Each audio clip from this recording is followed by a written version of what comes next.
महुआ के पेड़ तोहका जड़ से कटौबे किया तोहरे रसना हो कि तोहरे रसना सैया भैले माते वाला कि तोहरे रसना सैया भैले माते वाला कि तोहरे रसना।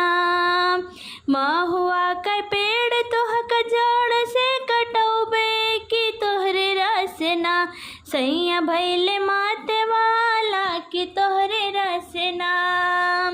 सोने की थाली में जेवना परोसे ओ सोने की थाली में जेवना परोसे कि तोहरे रसना सैया जेवना न जेवै कि तोहरे रसना सैया जेवना न जेवै कि तोहरे रसना।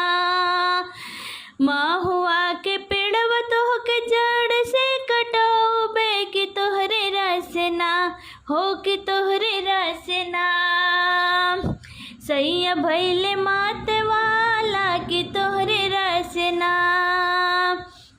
सोने के लोटा में जल भर लायो सोने के लोटा में जल भर लायो कि तोहरे रसना हो कि तोहरे रसना सैया जलवा न घूटै कि तोहरे रसना सैया जलवा न घूटै कि तोहरे रसना।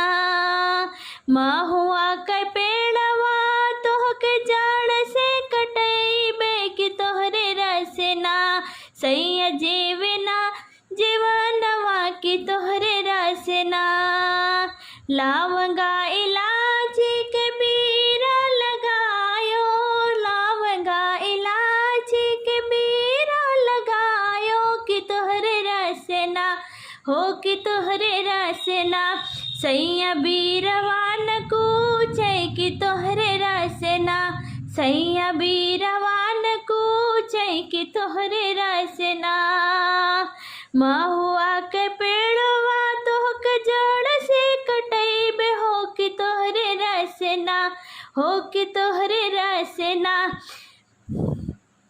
फूलवा में चूनी चूनी से जिया लगायो फूलवा में चूनी चूनी से जिया लगायो कि तोहरे रसना हो कि तोहरे रसना सैया से जिया न सूतै कि तोहरे रसना सैया से जिया न सूतै कि तोहरे रसना।